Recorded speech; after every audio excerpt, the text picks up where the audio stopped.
여러분, 혹시 기독교의 중심이 더 이상 유럽이나 미국이 아니라는 사실 들어보셨나요?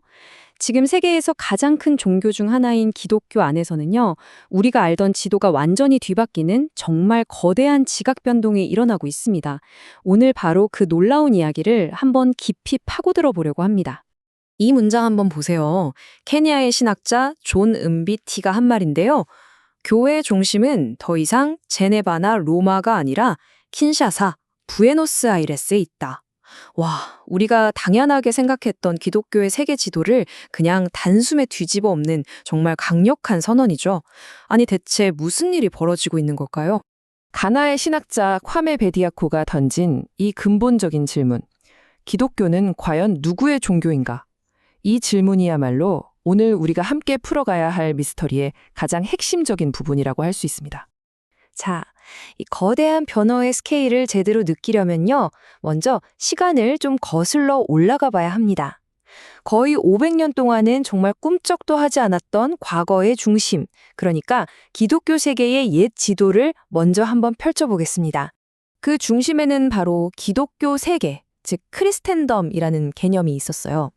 이게 그냥 종교를 넘어서 유럽이라는 정체성하고 기독교를 거의 똑같이 보던 시대를 말하는 건데요. 모든 건 유럽이라는 중심에서 시작해서 밖으로 퍼져나간다.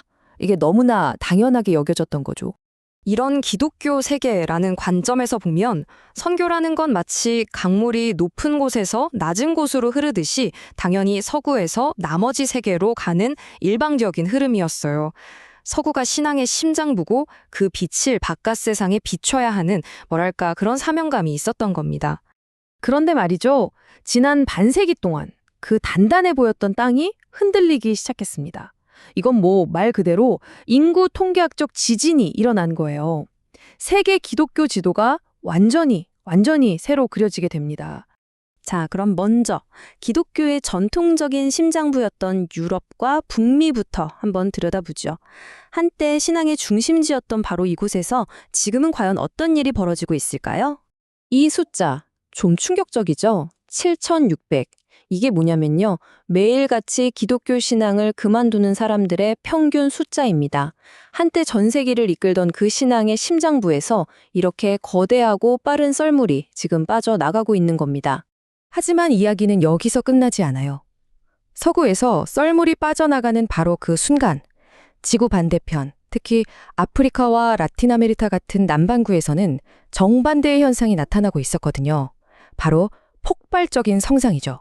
바로 이 숫자입니다. 23,000. 매일 새로 기독교인이 되는 사람들의 평균 숫자인데요. 서구에서 하루 7,600명이 떠나는 동안 남반구에서는 그 3배가 넘는 사람들이 새롭게 신앙을 갖게 되는 거예요. 이 엄청난 역전, 이게 바로 지금 일어나고 있는 변화의 핵심입니다. 그래서 핵심은 바로 이겁니다. 이 차트를 보시면 불과 한 세기 만에 상황이 완전히 역전된 걸 볼 수 있죠. 기독교는 이제 더 이상 서구의 종교가 아니에요. 압도적으로 비서구적인 종교가 된 겁니다.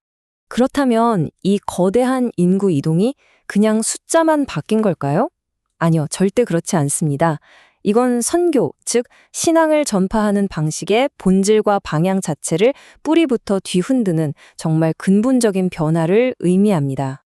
그래서 다중심주의라는 새로운 개념이 등장하는데요. 이게 뭐냐면 더 이상 하나의 본부나 본거지가 있는 게 아니고요. 마치 전 세계에 여러 개의 활기찬 발전소가 동시에 막 돌아가고 있는 것과 같아요. 기독교의 중심은 이제 하나가 아니라 여럿이라는 거죠.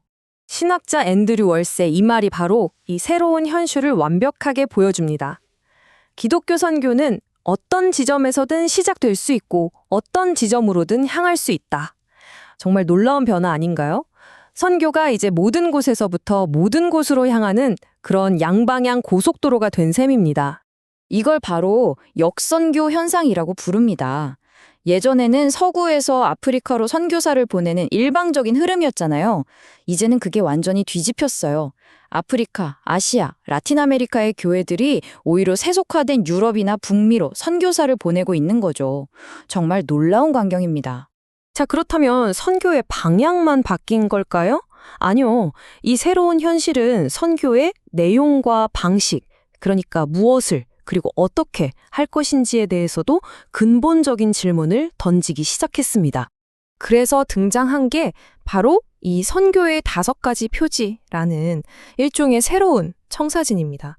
선교를 훨씬 더 넓고 깊게 보는 건데요. 첫째, 복음을 선포하고, 둘째, 새신자를 잘 가르치고, 셋째, 사랑으로 사람들의 필요를 채워주고, 넷째, 사회의 불이한 구조를 바꾸기 위해 애쓰고, 마지막 5번째는 창조 세계, 즉 환경을 보호하는 것까지 포함합니다. 이 5가지를 하나로 꿰뚫는 핵심 단어가 있다면 바로 샬롬입니다. 이게 단순히 영적인 구원만을 말하는 게 아니에요. 개인의 삶은 물론이고 사회 구조, 그리고 우리가 사는 자연 환경까지 삶의 모든 영역에 미치는 하나님의 온전한 평화와 회복, 바로 그걸 추구하는 거죠.